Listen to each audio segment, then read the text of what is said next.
Okay, we'll get started. This is our agency setup and child enrollment training. So during this session, we're going to cover some introductions of the PHMC team, including our ChildWare team and the PHLpreK program, some of their data and enrollment specialists. Then we will look at how to set up your site location for the upcoming school year, including activating user accounts, how to navigate throughout ChildWare, and what to expect when starting enrollment. Then we will take a look at how to enter a child for application and enrollment in the PHLpreK program.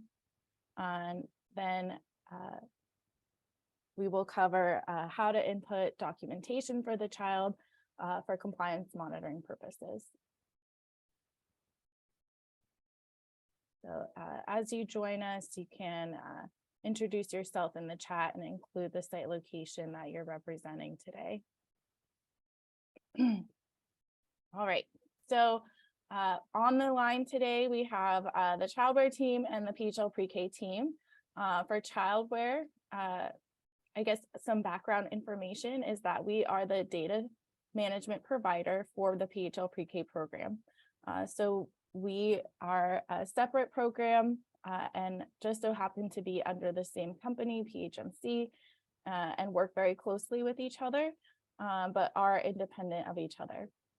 So if you have any policy related questions for your contract or enrollment and funding, those are PHLpreK questions. They are your contract entity, and we are your data management provider. So if you have any questions about how to input the data into ChildWare, maybe you're receiving an error message or having trouble figuring out how to upload a compliance document, that would be a ChildWare question.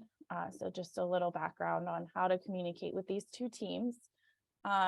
You can always reach out to both of us and add both of our email addresses on your question if you're unsure whether it's a technical question or a policy, contract, enrollment question.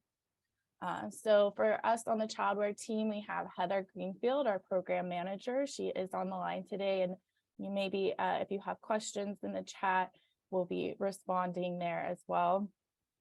My name is Claire Gibson. I was previously the training and support coordinator. I'm now the data and reports analyst. I look at your data in ChildWare and make sure that we manage any discrepancies and maintain fidelity of your data. On the PHLpreK side, we have Jennifer Harris. We'll be hearing from her on some PHLpreK policy, and Cassandra Kurisis as well. We have a few other staff members that you may interact with on the line. I think there's some enrollment specialists and provider service specialists who help with your enrollment and compliance throughout the year. So you will also work with an assigned PHLpreK provider service specialist. You may not know who that person is, or you may know, and if you do not know, you will know soon. They are your contact person for your compliance monitoring, and will be making site visits at your location throughout the school year. Okay, so get into our site setup. In a little bit, I will be dropping a link for a form for you to submit to receive a ChildWare user account, but we're going to go over a few things prior to that. So when you receive your account, you'll receive an email from application admin with your activation link. So once you submit that form in the next few days, keep an eye out for this email with your verification link where you can create your username and password, or your password. Then it will link you to our ChildWare webpage.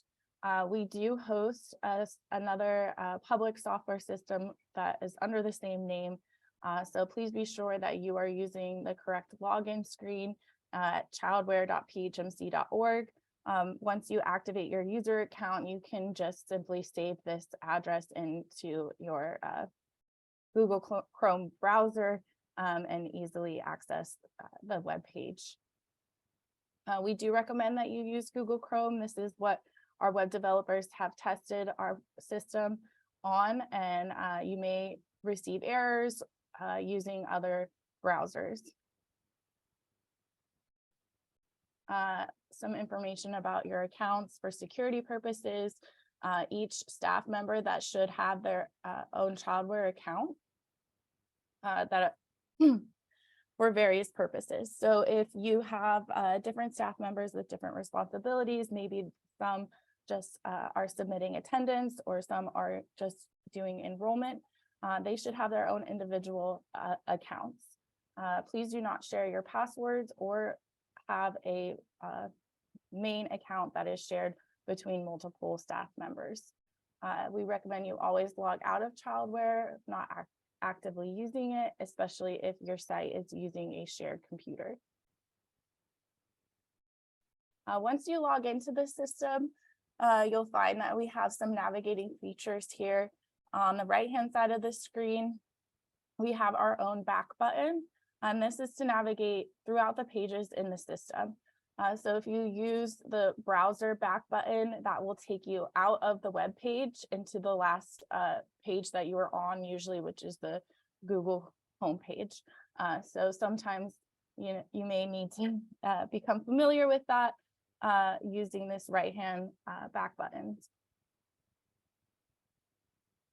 Some other navigating features are on the left-hand side is the navigation menu. So if you click anywhere on this ChildWare PHMC logo, this will open up your navigation menu where you can move throughout the system.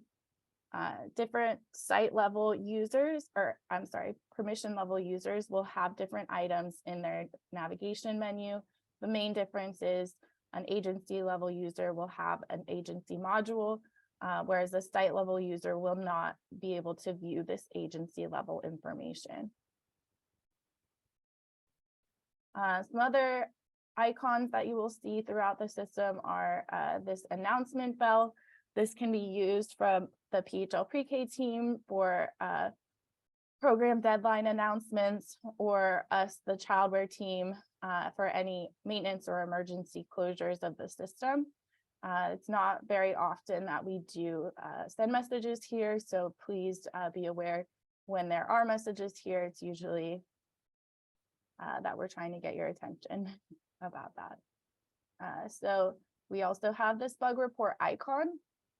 This is, once you select this, it will take a screenshot of the page that you were on and open a message field where you can write an email that will be sent to both the PHLpreK team and the ChildWare team. So this is convenient for both of us because the question can be responded to immediately or as soon as possible, but it also includes that screenshot of the page you were on so we can better determine what is happening. Throughout the system, you may see this export icon.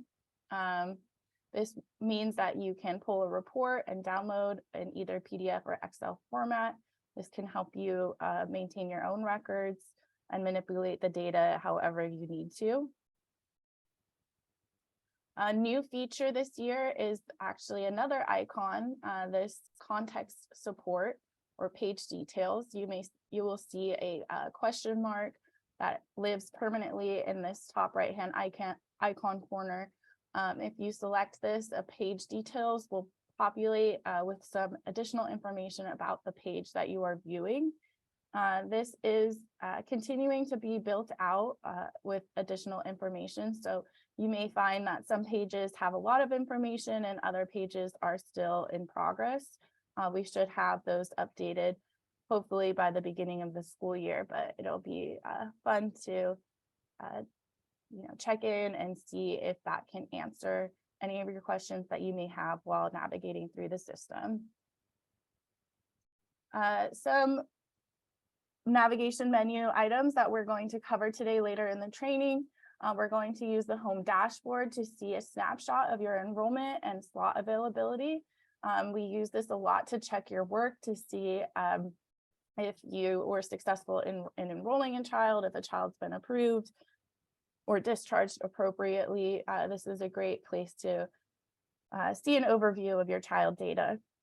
We're going to talk about the difference between an agency and site module, and who should have access to an agency level user account. When we move through enrollment, we're going to take a look at the children's module, the PHLpreK application module, and the caregiver module. So the difference between our children's list and our PHLpreK application list is that the children's list would be any child that has been entered in the system regardless of their application status. And then the PHLpreK application are for children that have had an application or enrollment with the PHLpreK program. So you can certainly enter children without applying them. So that is the difference between these two lists. And then our caregiver list is important as well, because as we are enrolling, we want to keep families units together. So if you have sibling groups or younger or older siblings as you move throughout the years of PHLpreK service, we want to keep those, link those families and sibling groups together. And we do that by searching for a mutual caregiver. When we discuss the child record and how to stay in compliance throughout the school year, we're going to take a look at this batch record update. It's a quick way to enter case notes for our health event notes and kindergarten transition notes for children, for all enrolled children at your site location at once. So that can help you upload all of that information in one quick swoop. We're going to look at staff details, how to input your staff and access request user accounts. We're going to look at how to input your attendance and pull a monthly report. Part of your invoicing period at the end of each month, or the beginning of each month for the previous month, is to submit your attendance records for the month prior. So we're going to look at how to pull that attendance record so that you can submit that to PHLpreK for invoicing purposes.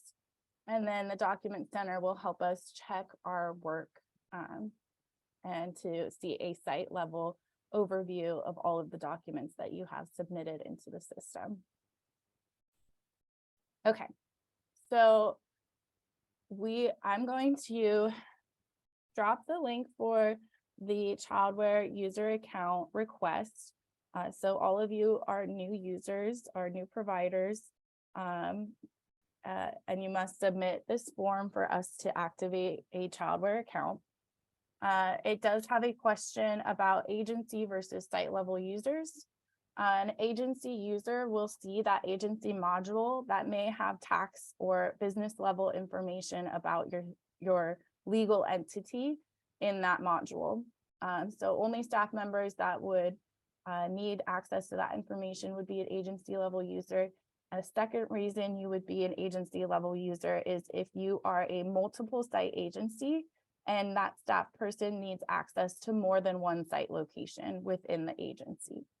If you are a user, most users would be a site level user where they only need access to the one site location that they are employed at. Maybe they're doing enrollments and attendance.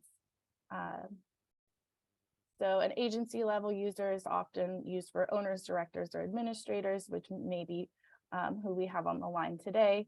And then additional staff members for just the site location would be a site level user.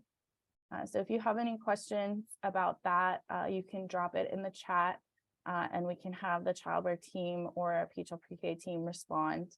But I did just submit that Cognito form for you to request your user account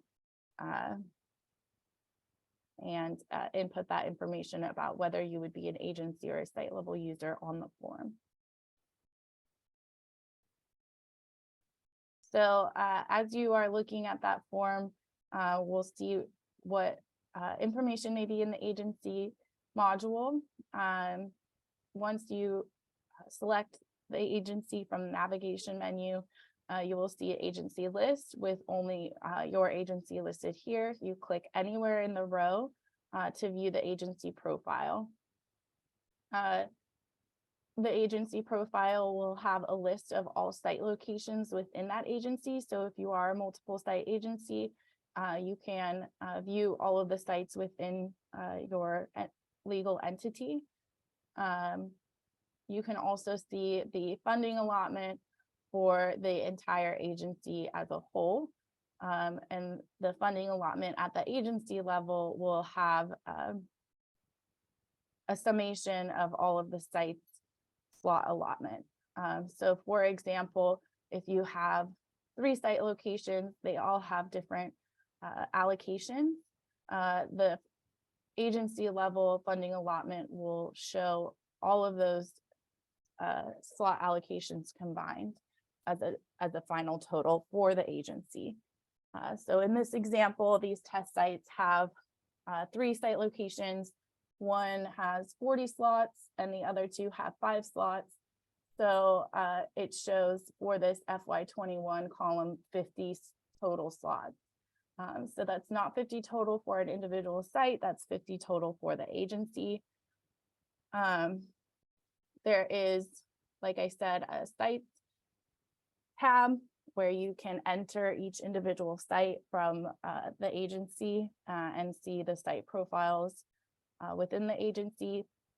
Agency level users can be restricted to specific sites within the agency. So I know that one agency in particular has over 10 PHLpreK locations. So maybe that staff person should only have access to 2 of those 10. We can certainly restrict them to just the site locations that they should have access to, and those would only appear on this list here. We also have a agency documents tab. Previously, for your compliance monitoring at the agency level, documents were uploaded here. I do believe that the contracts team has asked you to upload them in a different format. So this may not have tax level information at this point, but you can certainly upload supporting documents here into your agency documents section. So for the site, which all ChildWare staff users will have access to, it's very similar with site level information rather than an agency level information. So if you have access to multiple sites, once you enter the site list, you will see all of the sites you have access to. A site level user would only have 1 site. So if you need access to multiple sites, you are an agency user. So once you're on the site list, you can click anywhere on the row to enter into the site's profile and see the various tabs available for your site location. We recommend to review the general tab for accuracy, especially the phone number and address. You can assign a PHLpreK contact person by selecting edit and save. Under the funding allotment for the site, this will have the individual site locations funding allotment amount. You can use this to check to see if your funding allotment has been distributed in ChildWare by looking for FY24 in this rule group column. Since you guys are all new providers, it would actually be blank until your slots are allocated, and you will see just 1 line of this fiscal year of your slot allocation. Not to say that you would likely, if you complete all of your requirements by June 1st, you will be approved and provided that documentation, but the ChildWare system will be updated as soon as possible to reflect those slots. One thing that you need to do for your site location prior to starting enrollment is setting up your site classrooms. So under the classroom tabs within your site, you'll see the option to add classroom. You want to name these as directly as what they are in real life. So when you are adding children to classrooms, you can appropriately assign the correct classroom as you would on your other registries. The curriculum used, I believe, is not changing, which is Teaching Strategies Gold. You can find that in the drop-down menu. So for your staff list is held right in the staff module. You can add all staff at your site location, regardless of whether they will have ChildWare access or not.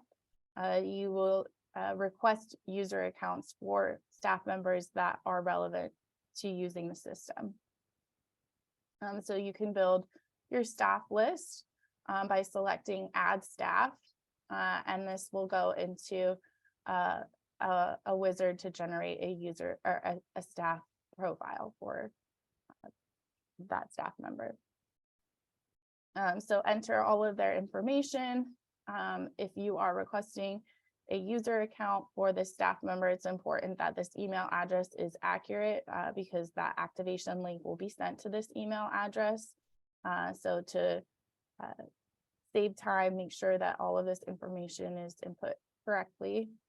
You will assign them a category, whether they are site or agency level users, regardless of whether they have access to ChildWare. This will just influence their user account if you do request an account for them.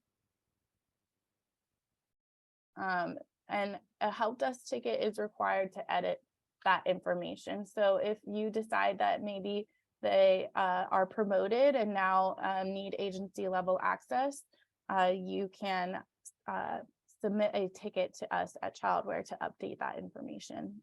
This cannot be edited yourself.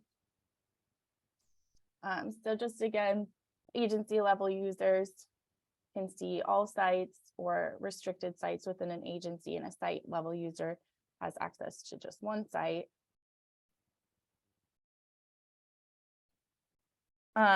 Once you have your staff list input into ChildWare, you can start activating users by requesting a ChildWare training for your staff members.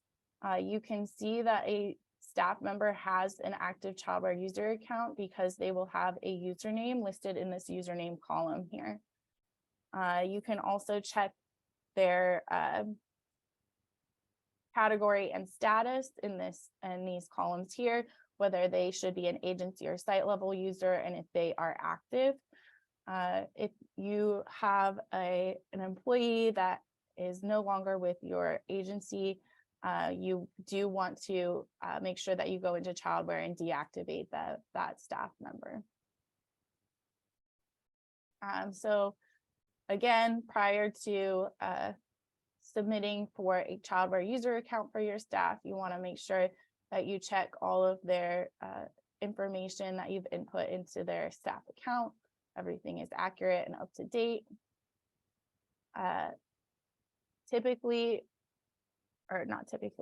When requesting a ChildWare user account for your staff members, you will submit a ticket to the help desk, which is our ChildWare team, helpdesk@phmc.org. And you will have had first entered that staff member into your ChildWare staff list. Once you have done that, you will see that they have a staff ID here in the left-hand column. When requesting a user account for your staff, you will, in the email, include the first and last name of the staff member, that ChildWare ID that you see in the left-hand column, what site or sites that they should have access to if they are an agency level user, and the specific location, including address, so that there are no discrepancies or mistakes in providing access to sensitive data. So once you submit this request, you will receive a response to fill out a form for requesting a training time period. This is just so that we can coordinate a specific time that works for both of us. So once that time request has been submitted, I will respond with a Zoom link for that staff or multiple staff members. At the end of the training session, the user will be activated and have ChildWare access. So again, I am dropping this link for you in the chat. We will be activating all user accounts that are requested through this form before June 1st, so tomorrow, so that you can start inputting data for your site location into ChildWare. So one person at every site location that is represented today must fill out that form so that you can start inputting data into ChildWare.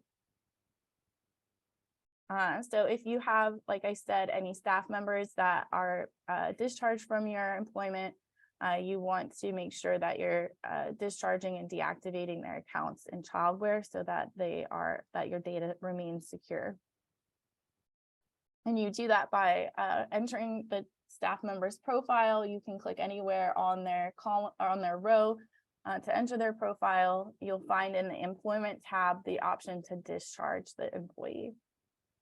So please, keep your staff list clean and make sure that your data stays secure.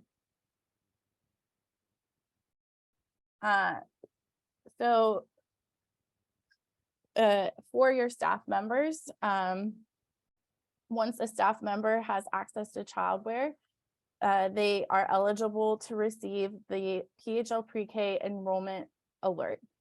So the ChildWare system has an automated alert that will send an email to any listed contacts at the site location to notify them when a child is approved for PHLpreK services.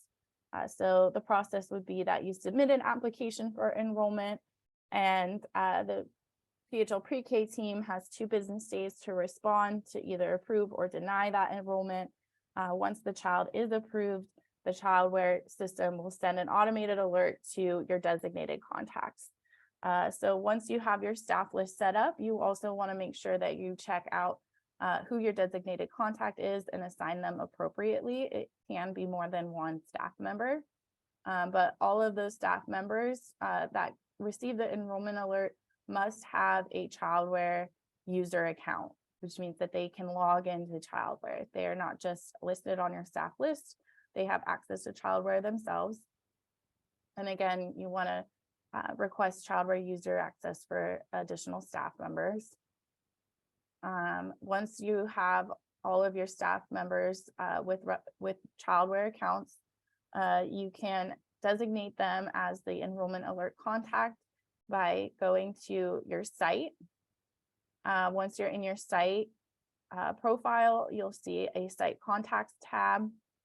Under the site contacts tab, you will select to add site contacts right here. Once you select that, you'll see these fields populate. In the drop-down menu, you will select enrollment alert contact. That is the only contact type that will receive the alert. You can be more than one contact type for a single person. If you are a family care center, you may be doing it all. You can assign yourself multiple contact types, but you would do each contact type one at a time. The second drop-down menu will show all eligible staff members. So this drop-down menu will only include staff members on your list that have active ChildWare user accounts.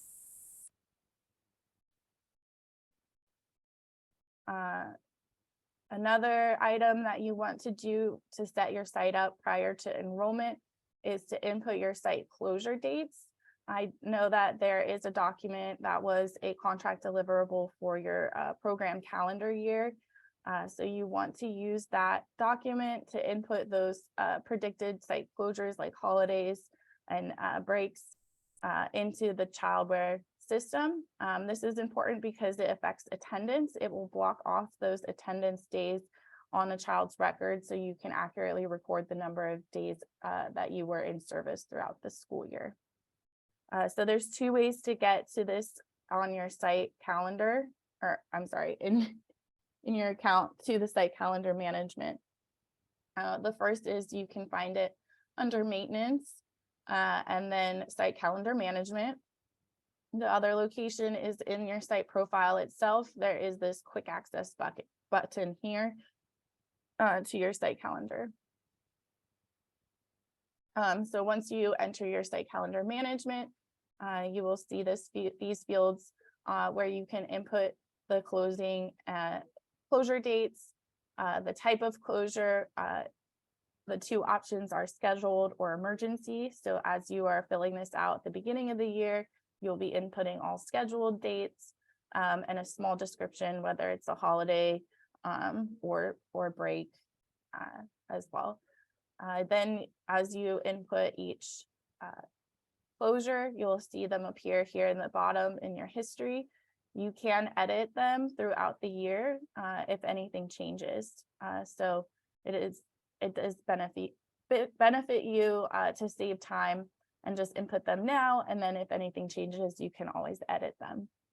You don't want to get to your attendance record right before a closure and then have to go in and input these dates on the fly. You can, but we recommend doing this at the beginning of the year. Okay, so that was our site setup, user accounts, everything that we need to get started for enrollment. We are going to move into enrollment soon. Do we have any questions so far for how to access user accounts, set your staff up, receive alerts, add classrooms, set your program calendar? Question, when will we get the information to start and setting up? Are you sending us a link to start setup? So to access your user account, we will be activating the accounts after this session into tomorrow. We have about 100 or so user accounts to activate. The goal is that they are available for you to enter the system on June 1st. So whether the activation link comes to you today or tomorrow will be. And then if you complete all of your steps to receive your enrollment documents, those are going to be released tomorrow as well for all eligible providers who have completed the steps. Yes, Jennifer. Yeah, which is Sharon. So providers, long as you attended the enrollment training, which was held, I believe last week or earlier in the month, and you attended today and signed and returned your NOA, then you will be able to move forward with enrollment. Again, I'm working to get through all of the NOAs that came in, all that have attended the ChildWare trainings to ensure that you get the information as soon as possible. I thank you in advance for your patience, but working to make sure that you get everything so that you can begin enrollment. Again, as long as you returned your NOA and have attended the enrollment policy training, today was the last step, and then you'll be able to move forward with enrollment. Our goal is tomorrow, June 1st. Okay. Thank you. Thank you. You're A welcome. quick question. I have a question. Just wanted to know, I already have a site that's active for this school year. So will they just add this new site to that? I don't have to like complete the form. If you want, how about, yes, you can complete the form if you already have ChildWare user access. There is a section on the form that says, do you need access to multiple sites? If so, what site? And just let me know and I will add that additional site to your user access. Okay, so still fill out the form and just put that I need access to this site. Yes, yes. Okay. All right, thank you. Yeah. The new site will be connected at the agency level. So you can, I'll just add your user access to that new site.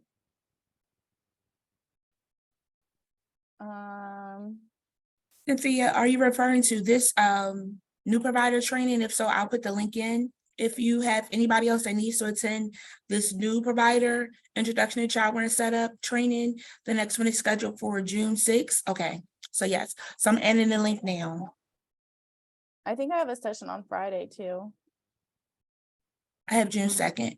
Oh, second. I Which thought you is said Friday. 6th. Yeah. Oh, no, Yeah, June yeah, 2nd, Friday. yeah, mhm. So Friday you could join that training for whatever new staff you have that needs to attend, okay? Thanks for dropping that. And yes, everybody will receive a copy of this PowerPoint. It will be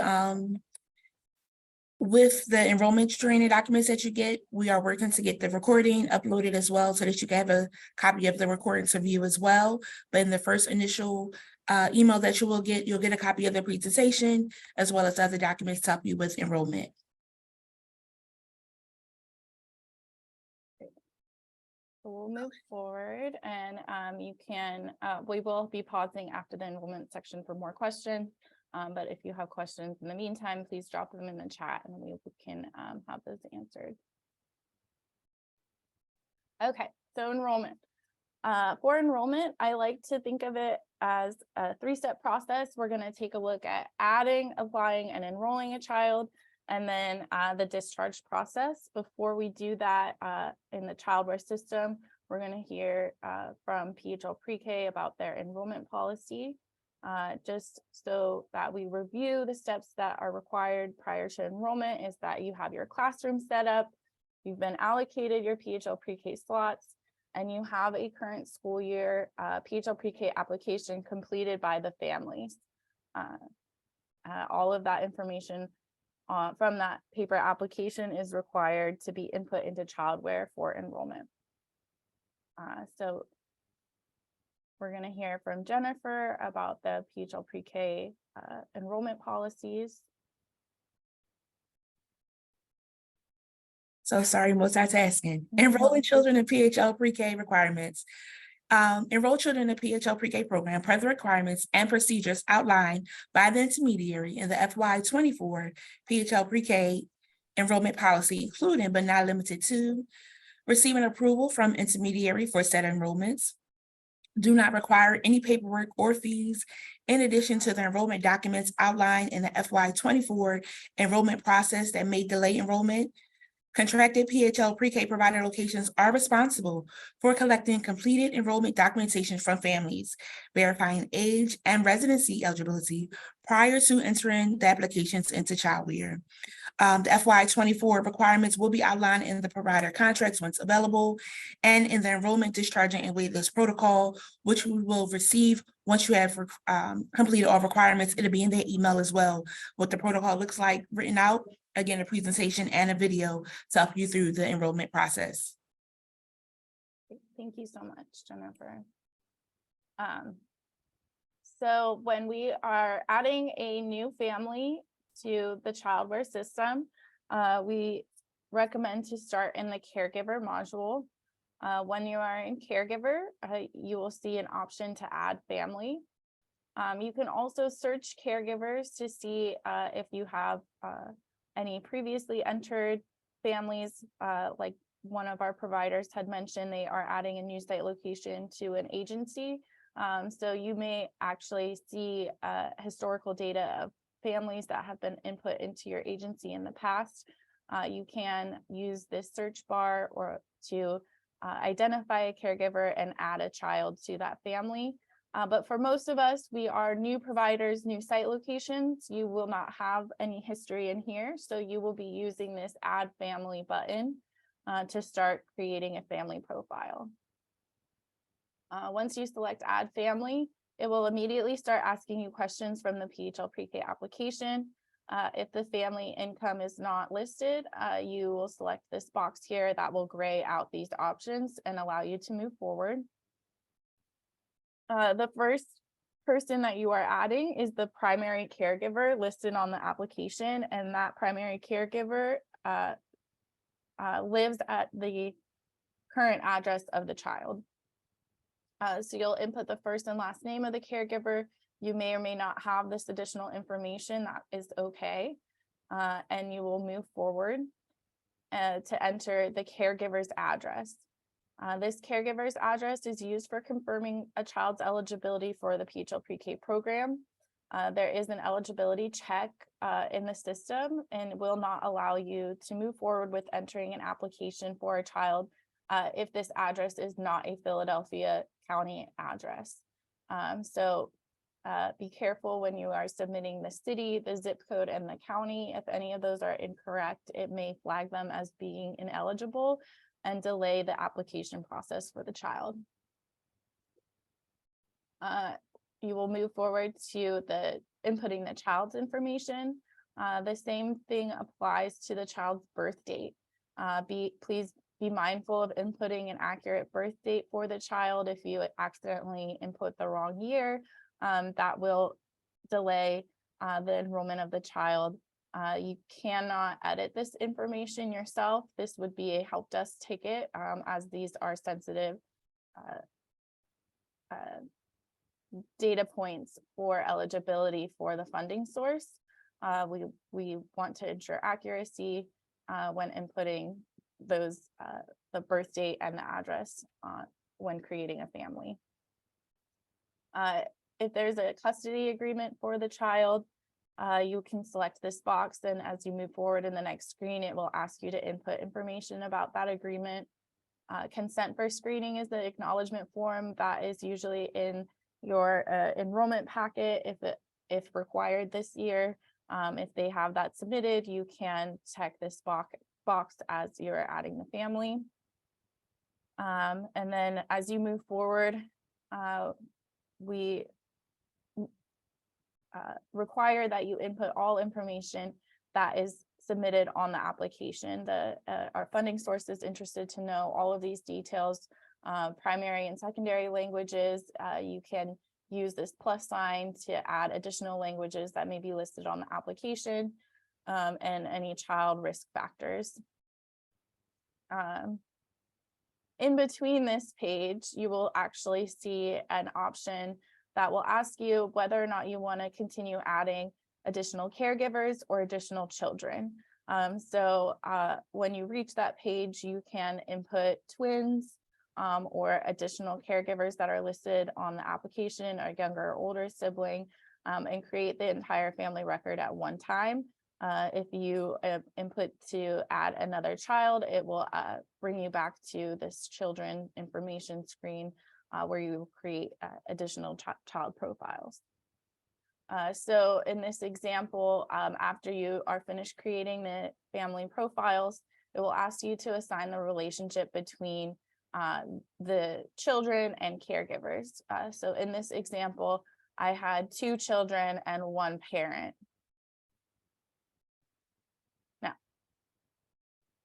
I incorrectly assigned a relationship status. One of these has to be an adult when creating a child profile. You cannot create a child without a caregiver. So one of these is the parent. But defining relationships, they can be listed as undefined as well between 2 caregivers. So once you have added a family, they are now able to be viewed on your children's list and your caregivers list. They will not yet live on your PHLpreK application list because we have not applied the child or added an application. So you can check your work by finding that that new child is at the top of your children's list. To continue with applying the child, once you've added their family details, you can move directly into the child's profile. If you navigate away, like I said, you can always find them on your children's list and click into that child's profile by selecting anywhere on the row. Once in the child's profile, you will add an application by moving to the application and enrollment tab. This is where a lot of our next few actions will happen. Anything to do with enrollment, applying, enrolling, and discharging a child will be here in this application and enrollment tab. You will select this new application button, and this will populate the wizard for the application. You will select the site. If you have access to more than one site location, you will see those sites listed in this drop-down menu. So please be careful when selecting a site location. If you have access to multiple, that can delay enrollment as well. The application date is the date that the parent has signed on the bottom of the application. So you'll select to add that application, and you will immediately see this eligibility table. So this is what I was saying. The system is checking the address and the birth date of the child. If you see any red X's in these columns, that means that the child is not eligible for services based on that information that was input into the system. And the system will stop you here. You cannot move any further than this eligibility table if there are X's here. Sometimes I get help desk tickets that are saying, oh, I can't enroll the child, and it won't let me move forward with my application. If that is the case, I would always recommend to check that eligibility table to see if it's flagging the child for their age or residency. So if you are all green, all good to go, you want to make sure that all of these blue check boxes are marked. They should be automatically, but just in case, make sure a quick check of those blue boxes and select save. Once you move past the eligibility table, you'll see the application questions for the 2023-2024 application. We do try to align these applications in the order that you see them on the page. So whether you start from the bottom to the top or the top to the bottom, you can move along down the paper application is the hope. So once you've input all of those questions from the paper application, you'll select save, and that puts the child in applicant status. So applicant status is considered your wait list as well. So if your site location becomes fully enrolled, you can bring a child, you can have a parent submit a PHLpreK application, put all of their information into the system up until this point. And then when a slot may become available, if a child discharges, and you can then enroll a new child from your wait list, you will have all of this information input into the system already. And this will also show on your home dashboard as building a wait list of eligible children for enrollment. So the child has not yet been sent to PHLpreK for approval, so we still have to submit them for enrollment. In order to do that, you will select enrollment in the action column. And most of the time, especially now, you will be doing these actions immediately after each other. You will, submit the application materials and then move forward with enrollment. In the case of a child being on your wait list, you've already submitted all of their application materials, and this is their applicant line. You can always move to that enrollment action whenever a slot becomes available. We do not want you creating a new application once maybe a month or two goes by and then a slot becomes available. You can use this applicant line that you've already created and continue with enrollment at any time. So when you're ready to enroll the child, you'll move to that enrollment button here in the action column, and you'll see their enrollment history record and the option to enroll the child. So you'll select to enroll on that second page, and you'll see this enrollment information. So this first drop-down menu is the service drop-down menu. It's basically assigning the child their PHLpreK slot. So on the far right-hand side, you'll see a number in parentheses. This is the number of slots that you have available to assign to a child's enrollment. So this number will count down as you continue enrolling children in your site location. Next, you see a date parameter. At the beginning of the school year, these dates will reflect the entire program year.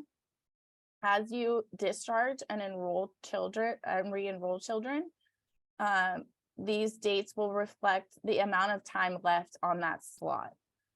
So they make sure that you're looking at the start of the slot if you have any discharged kids, you cannot enroll a new kid until that slot becomes available, which is the day after the child's discharge date. So you will assign that child a slot and a classroom and a start date. So the start date has two parameters. One is that they are on or after this first date in your slot that you're assigning to the child. And the second is that it's 2 business days in the future for PHLpreK policy so that they can make an action approving or denying the enrollment. So if you want a child to start on a Monday, you want to submit the application and enrollment for that child on the Wednesday prior if you want Monday enrollment. You will select weekdays on and then submit for enrollment. Then it will bounce you back to that child's enrollment record, and you'll see that the child is listed as pre-enrolled status. There are 2 statuses for pre-enrolled. There's approved pre-enrolled and unapproved pre-enrolled. You can check the status of a child's approval on your home dashboard as well. I'm going to pull up an example in just a moment. But once the child has been approved for PHLpreK services, anybody who is listed as an enrollment alert contact will receive that automated alert, notifying them that they can make contact with the parent of the start date of the child. So I'm going to pull up an example of the home dashboard. You can also check on the approval status of a child by looking at what column your children are listed in. You'll see these are hyperlinks. When you select into those categories, it will list the children that are of that status. So you can see the number of slots available, number of applicant or waitlist children. Once you submit a child for enrollment, they will live in this unapproved pre-enrolled column and will typically only be in this unapproved column for less than 2 days for PHLpreK policy. They will make an action on the child, and once the child is approved, they will move to this approved pre-enrolled column. Now that we are in the summer and enrolling kids for a future enrollment date, all of your kids that are approved over the summer will be in this approved pre-enrolled column until the first date of service. So that very first date of school that you put on their enrollment record is the day that all of your kids will move over to this enrolled column. So don't be concerned throughout the summer if you're seeing that all of your children are in pre-enrolled status, because there are 2, unapproved and approved. And they will live in the pre-enrolled status until your first day of school.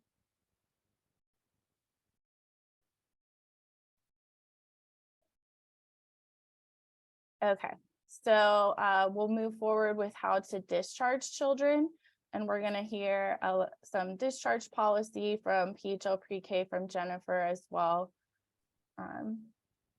Yes, good morning. Providers are required to discharge children in the PHLpreK program per the requirements and procedures outlined by the intermediary in the FY24 PHLpreK enrollment policy, including but not limited to our 2.0 users. You discharge the child per the discharge status, and our 1.0 and school district providers will notify the intermediary of previously enrolled children who have left their program. 1.0 providers will also discharge the children in ChildWare 1.0. But again, our 1.0 and school district providers must both email PHLpreK to alert us of children they need to be discharged from the program. FY24 requirements will be outlined in the provider contracts once available and is available in the enrollment, discharging, and waitlist protocol. Great. I'm actually going to move over to having you introduce those discharge statuses, and then I will look at discharging with them. Awesome. So for discharging, there are 2 reasons intermediary will discharge a child. The first is verification non-compliance. This is for children who did not meet the age and or address requirement for PHLpreK and or the application was incomplete. Therefore, they did not qualify for PHLpreK funding. As you're in the enrollment training, your provider services team will ensure that their child's application is complete and that they are of age eligible and address eligible to be in the program. Claire will share about the safeguards that we have in place so that if the child is not age eligible, it will stop you. But again, you want to make sure that you have that correct. If not, you may get that discharge reason. Then we have duplicate discharge. That's for children who were found to be enrolled in more than one PHLpreK site at the same time. There are 5 reasons a provider will discharge a child. First is never attended. This is for children who were provided a start date and did not attend within 7 business days of that date per PHLpreK policy. Withdrew from program. Children whose families willingly withdrew from programming. Completed program. Children who attended through the last day of PHLpreK programming. Switch funding source. Children who remained at your site but switched out of PHLpreK funding and into another funding source. For example, Head Start or Pre-K counts. Lastly is transfer within agency. Children who move from one site within your agency to a different site within your agency, but remain recipients of PHLpreK funding. If ever you have any trouble with discharging, please email helpdesk@phmc.org. Thank you so much, Jennifer. Thank you. Okay, so we'll go back and look at how to input that information into the system. So again, anything to do with enrollment, including discharge, will be in that application and enrollment section of the child's record. You will navigate to their enrollment history, where you were previously at when you had enrolled the child. But now you will see the option to discharge instead of enroll. So you will select to discharge the child. Once you select discharge, this will populate and you will input the discharge date and the discharge reason. So those discharge reasons were the reasons that Jennifer had just explained and our PHLpreK under PHLpreK policy. The discharge date is the last date of service for the child. So if the child had maybe stopped attending at a certain point, you maybe reached out to the family to see if there's any supports needed. When you go to actually discharge the child, it would be that last date of attendance for the child. So those are those reasons again. You will be provided this PowerPoint presentation, and these are outlined in other enrollment documents as well. So similar to that pre-enrolled status, the status of the child does not change until that date has passed. So if you input a discharge date that is in the future, maybe that you know the child is moving next month, so you put in a discharge date that is in the future, the child will be listed as enrolled until that discharge date has passed, because that is the last date of service to the child. The child is technically still enrolled until their very last day, so their status will not switch until that date has been completed. You can check your work again on the home dashboard of your enrolled children. It will show that a discharge date in the column, even though they are enrolled, if you have entered a discharge date for the children. So don't be scared if they are still listed as enrolled. Okay, questions for enrollment and discharging?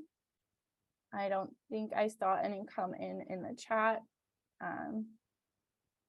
Always feel free to input any questions in there throughout the session. And you know, as you begin enrolling and receive your application materials, you can always go back and review this information or reach out and set up another training session if that is preferred. I will be hosting office hours later in the summer during enrollment, and have a 6-part series of these individual topics broken up into more detail that you can register for throughout the year, or have your staff register for as well. All right, we're gonna move on to our last part of the day, the child record.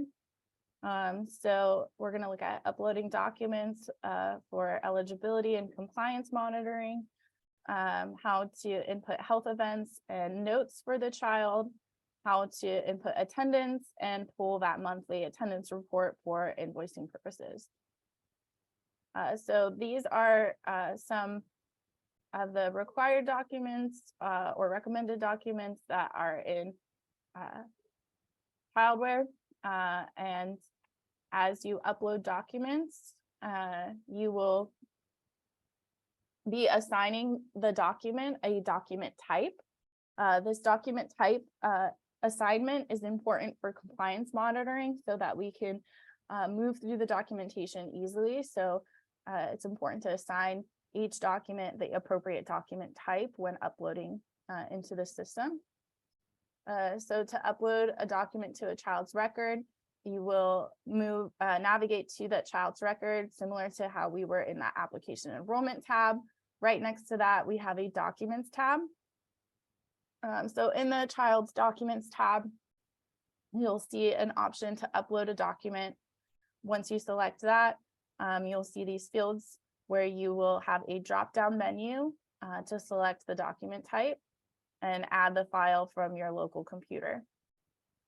So for document types, again, these are used from your PHLpreK provider service specialist in compliance monitoring. So it's important to upload each individual compliance piece individually.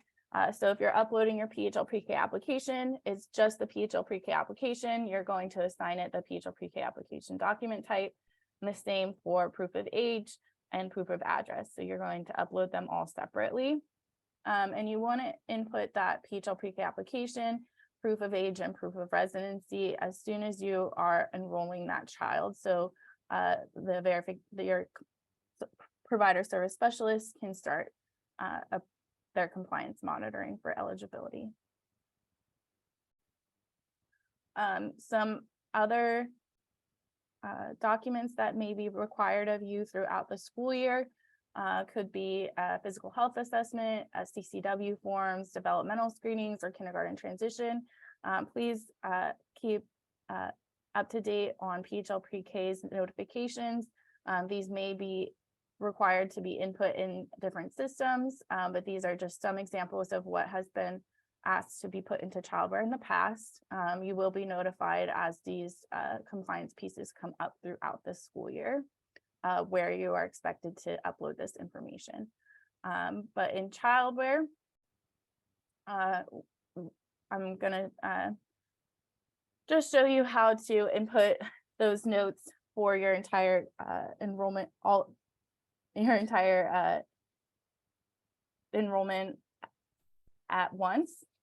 You can also input this information to an individual child record, but I will have trainings on how to upload that information as the school year starts and closer to those compliance monitoring pieces. I will have more in-depth trainings for those. But under batch record update, you can create